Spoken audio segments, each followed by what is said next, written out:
I'm going to attempt to tie together the ideas that have, over the past 3 or so years, like totally shifted my perspective and worldview. And this is partly in response to a friend. We were talking about like framing life as a game or a simulation in order to live like better and more motivated and take advantage of opportunities. So we all like categorize objects and events, right, and interpret them with meaning and spin overall narratives out of them. So for instance, gamification, or seeing that you're similar to, like identifying with a certain favorite character or story and sort of modeling your life off of them, or having a role model, or children's like games, the imaginary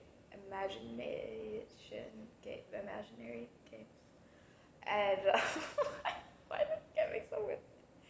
Oh, or like say your whole life is sort of structured and coheres around a certain career track or something that you want to do with your life. Or in my sense, religion in its fullest form as this like structure that gives coherence and meaning and like ties you deeply into your world, allows you to engage with it in the most deeply.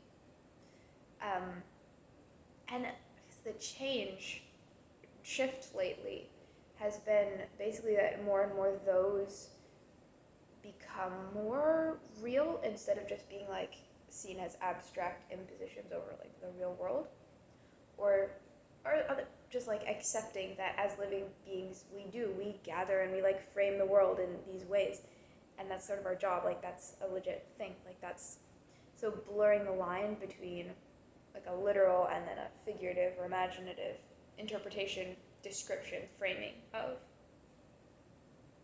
things and life and events.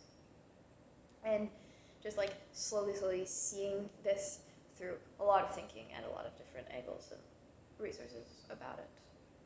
Because to me, like all of those examples are the same process and same pattern that's going on.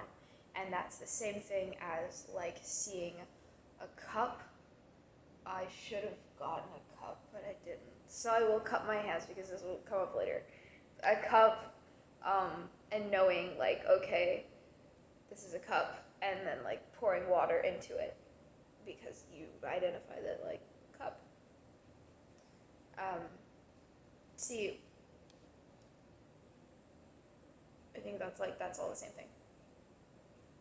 Because we often conceive of what we do as like imposing these sort of very like imaginary representations over this brute reality that's atoms and mindless forces. And if we could only discover the mathematical rules underpinning, we would like be able to explain everything. Over this brute reality.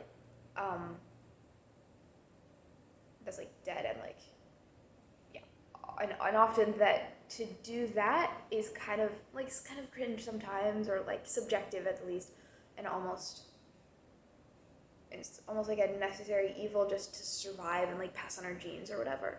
Like if we were to be fully truthful, we would have to like just the brute facts, and it would just be like, okay, I must consume the H2O because my physical system,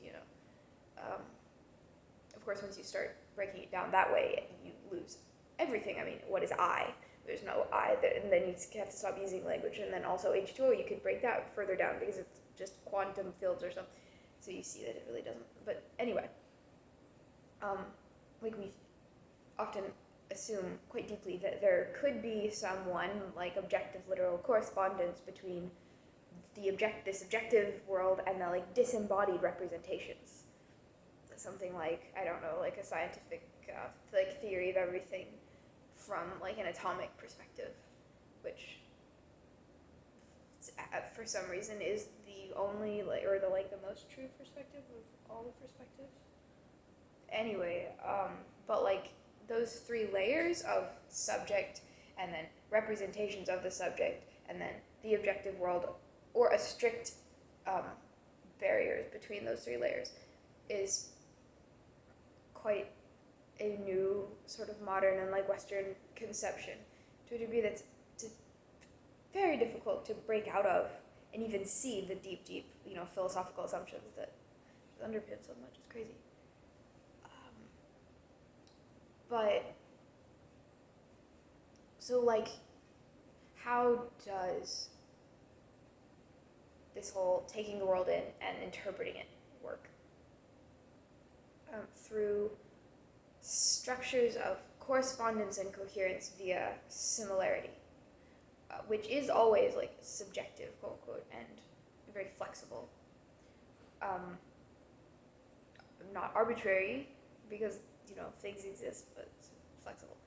And like categorizing a situation or an object one way always highlights certain aspects and always hides certain aspects. Like, for instance, if you have like a body of water and you say, well, that's like H2O. That's true, you've like highlighted the molecular structure of the water, but you also hid the aspect that like it's this necessary thing for us to drink, or like that fish live there or something. Or you say, oh, that's like the source of liquid I like for my thirst to drink, and then that hides the molecular structure and the other things. Or like it's becomes more of a symbolic, like in Moana, the ocean is this thing of like adventure and a barrier and all of that, but that hides the whole drinking, and you can't drink from the ocean, but like water, interpreting a body of water as like the more symbol hides the molecular structure and like the pragmatic structure, but it brings into the fore other things that water really the role that it can play. So to my perspective, all of those are legitimate and like true ways to categorize that which is the body of water. You can't say that, like, no, that's really just H2O, or no, that's really, the symbol of, I don't know. I'm sorry, I know more about, never mind. So, yeah, I think those are all different, like, true ways that you could name that. To take a quote completely out of context, it all depends on what the definition of is. Generally, it will be like, well, that is this, but we're pretending it's that, or we're seeing an analogy and a resemblance metaphorically to this, or something. Or we simply haven't the scientific knowledge to discover what it really is for our sad little human brains, that kind of thing. So let's just separate the inner mind from the outer world and say, how does the mind form like this map of the world? And again, coherence and correspondence through similarity.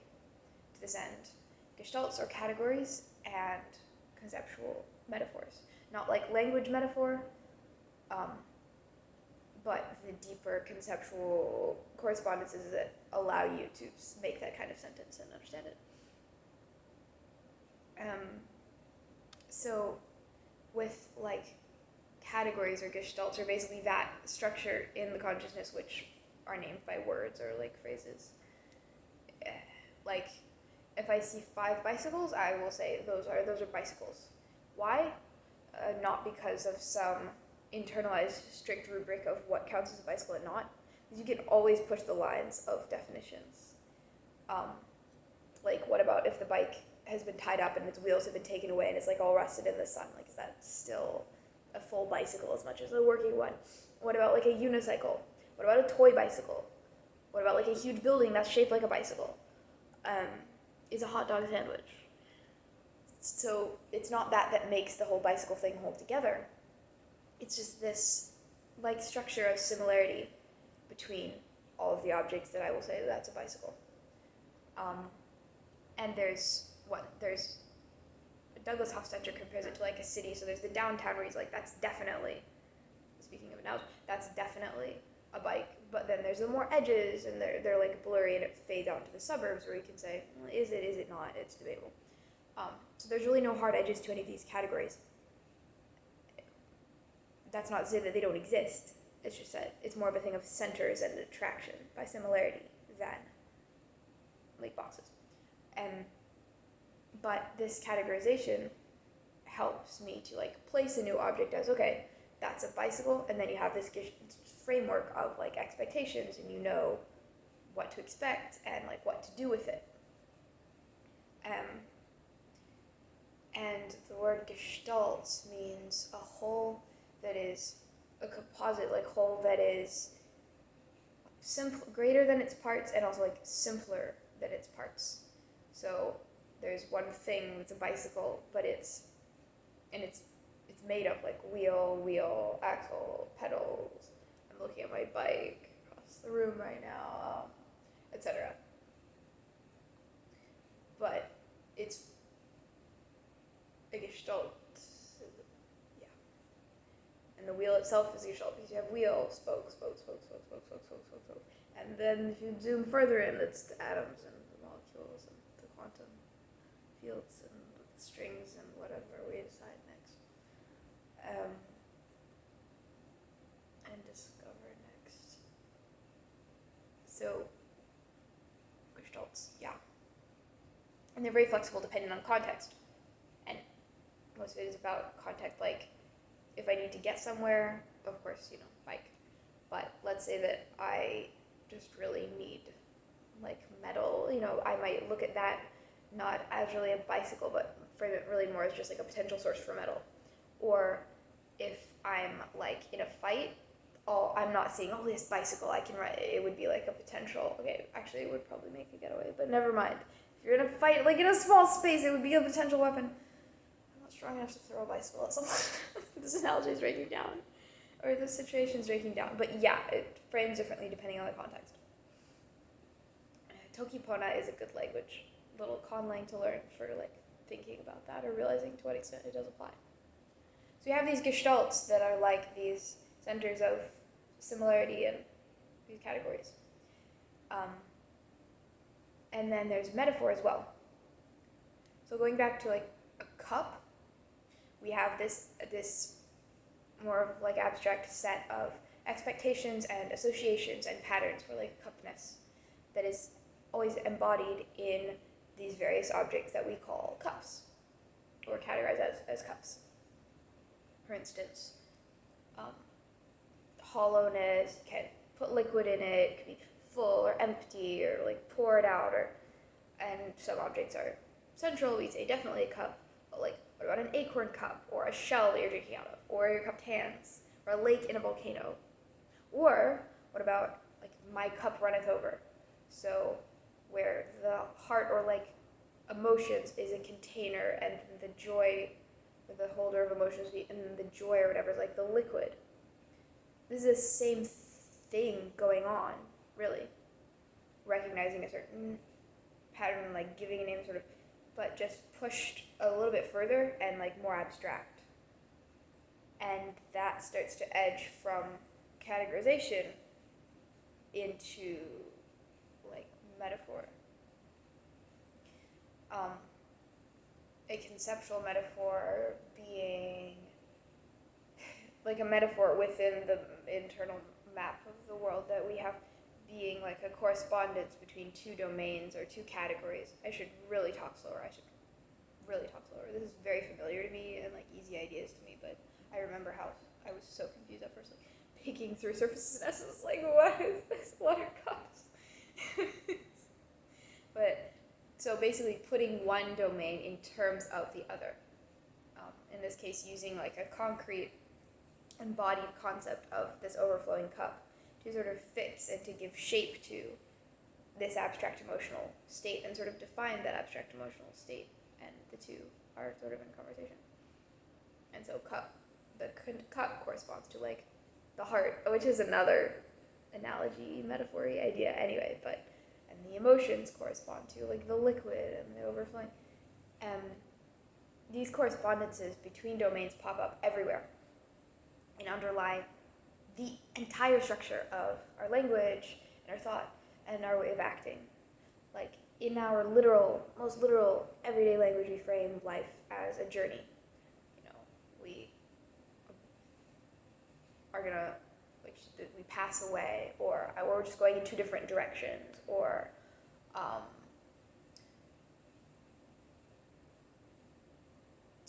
speak of being born as like arriving, crossing paths. There's so many phrases that indicate that deeper conceptual relationship. Or you might say, oh, that meant he's like a snake. Or you can say, well, he's not really a snake, like that's metaphorical language. So what do I really mean? Or like, what like should I be saying literally?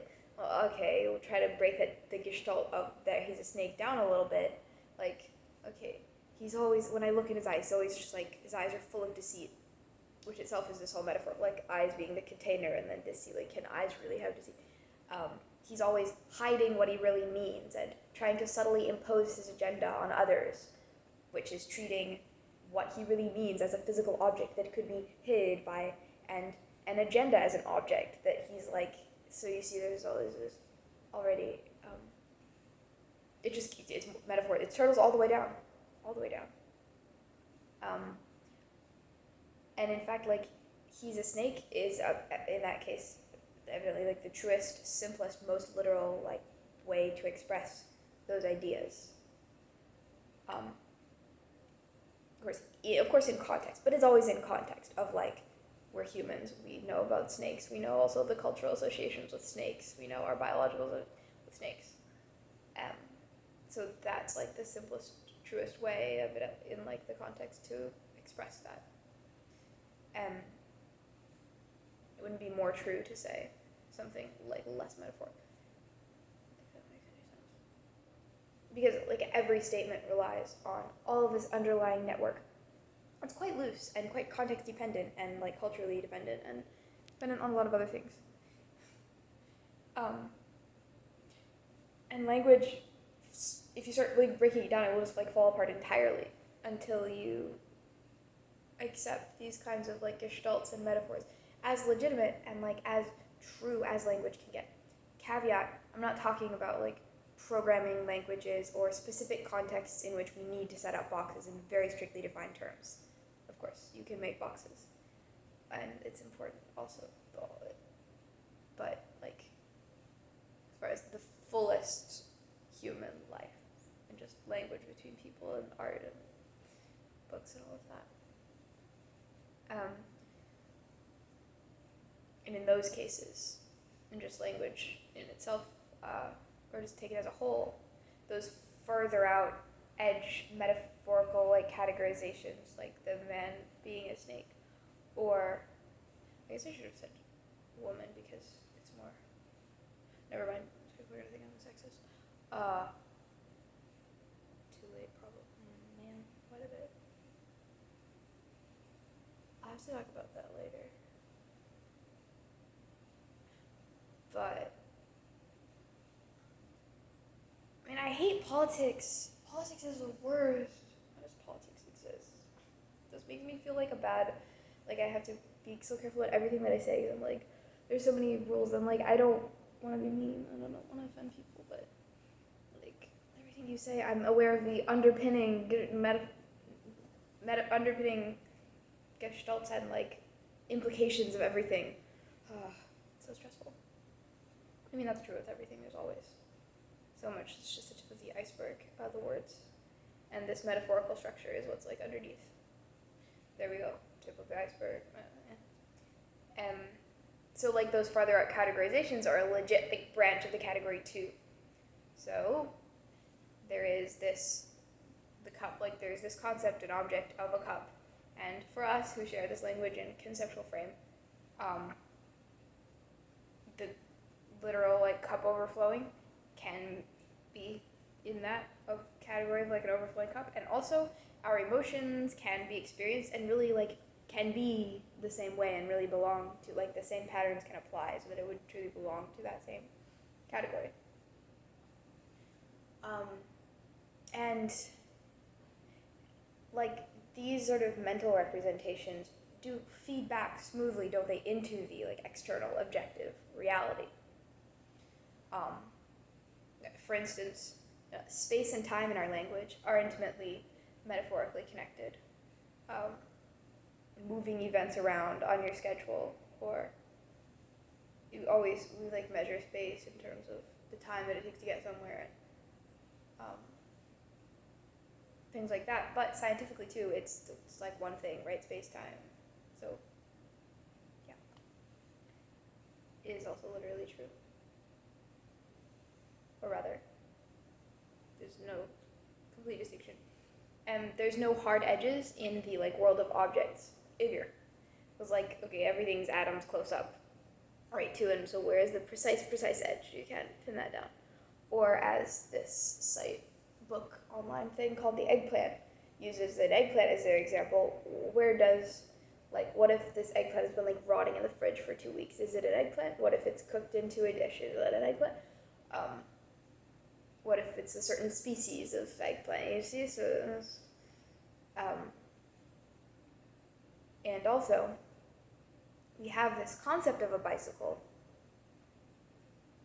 but we also literally like build bicycles. So it's like between the inner and the outer worlds. We have like bike paths. Cities are constructed differently because of the bikes. There's industries to make them and harvesting the resources for them, and it shapes our shared objective world. Or like if you categorize a person, or like a country categorizes another country as an enemy, applies those associations, and then you feed everything that you see about them into like that narrative, you're probably going to end up as enemies objectively and just like in a war or hating each other. So there's no hard line either between the representations of the world and the world itself, whether those representations, wherever they lie on the scale of perceived like literality.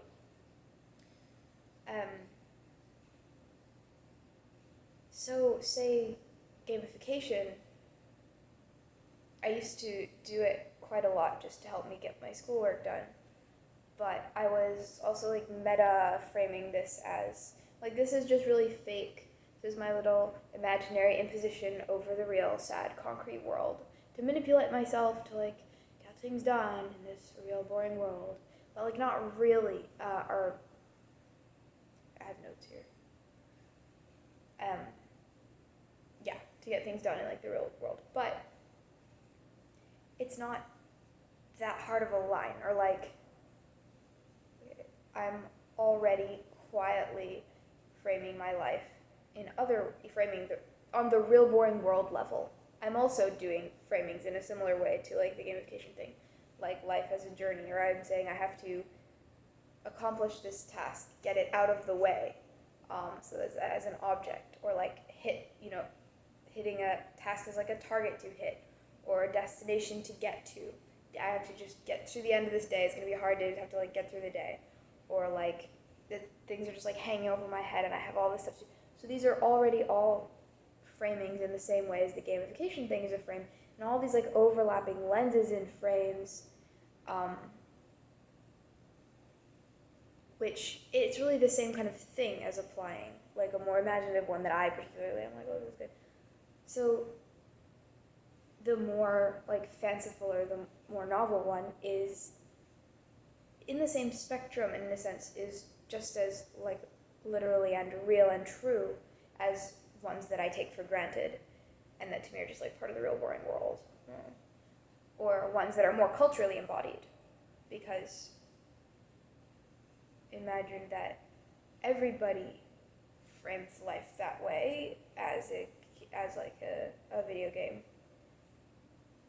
Life and the structures and the cultural structures in the world would change. The objective would like change to reflect that, and it would be more and more like quote unquote literal objective,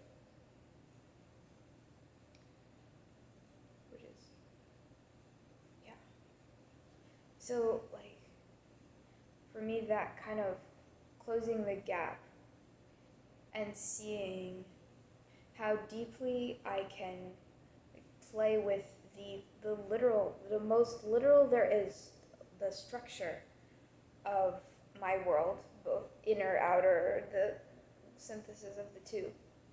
It's been like so healing, and it feels like so right. And this does get also into more conventional like mythological or religious ideas, but it also applies, and in the end always applies to your personal, just how are you framing your life, because that's always what it comes down to. But just the more that I see that through like slowly building up the habit of thinking this way, and not just, and like dissolving this hard barrier between my fanciful little ideas and then the real world. And this doesn't mean, maybe it means that I personally am crazy, but that's a me problem. It does not mean that you have to be, that everything is like subjective in the sense of just like it's arbitrary. Because, for instance, even though you may argue over whether a species of eggplant counts as an eggplant, or whether the rotting one in the fridge counts, you would not say that the bicycle is an eggplant. Like, there is something there. Just because you can't pin it doesn't mean that it's not recognizable. And certainly, like, some framings and stories, or like beliefs, or however you want to say it, are going to match up better with the world, the wider world, and be like more true, or like work better. And whereas some can be downright harmful, or lead you wrong ways, some categorizations and some framings like don't fit. Whether that's that a certain like poem does not fit your emotional experience, or that a certain religious doctrine does not fit your moral experience, conscience, or whether like a certain scientific hypothesis does not fit the data you're observing, that can be felt in all cases. Or like maybe that person that you said he's a snake, you start to notice things that make you think maybe not a snake, maybe more of like a butterfly, I don't know. So you see, it's kind of the same mindset in whether it's on like the poetic or the whatever level it's on. It's always like trial and error and experiment and essentially like the scientific method to find which are best for you and your present context. But the beautiful thing is like it's all free game, right? All of the poetry and myth and imagination, as well as math and science and the rest. It's the same patterns applying. Like, this is what we do. It's what we do as humans, or living beings, or like beings at all. And there's different levels, but we assemble a body, right, out of the world's elements, and it coheres, and we assemble like a coherent mental world out of the like elements of meaning. And there's no hard line between the physical and the mental or spiritual or like meaning world, because we are part of and create both like ourselves and like the world around us. And then, of course, to the extent of our freedom, our beliefs and interpretations, and especially the more people hold them, those become like universal or like external, objective, literal reality.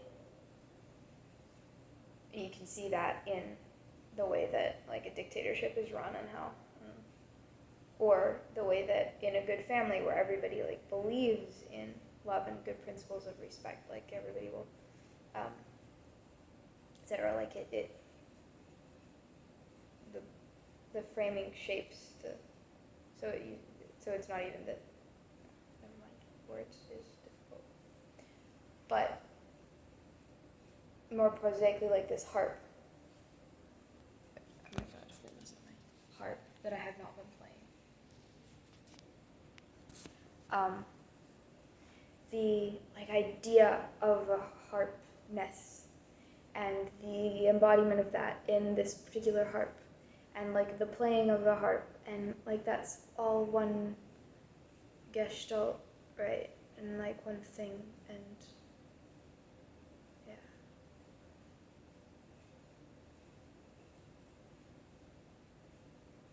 Which kind of synthesizes the metaphorical and literal and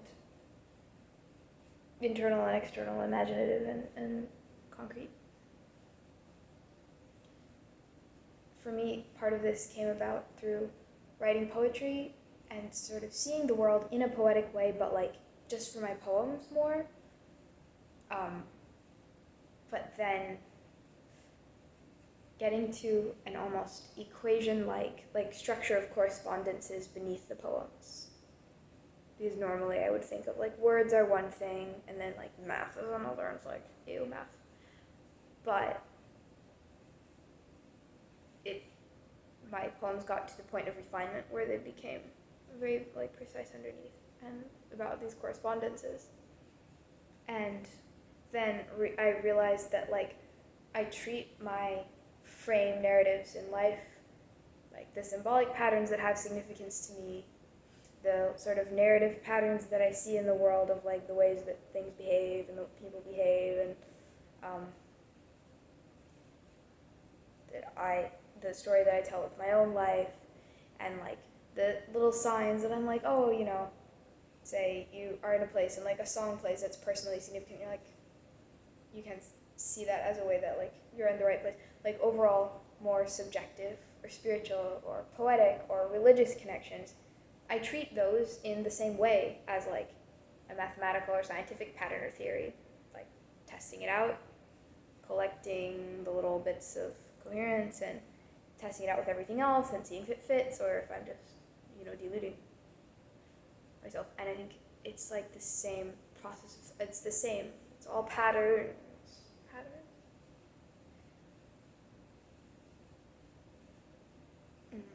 There's a lot more like to unpack, but most of it is honestly just noticing these things more and more. And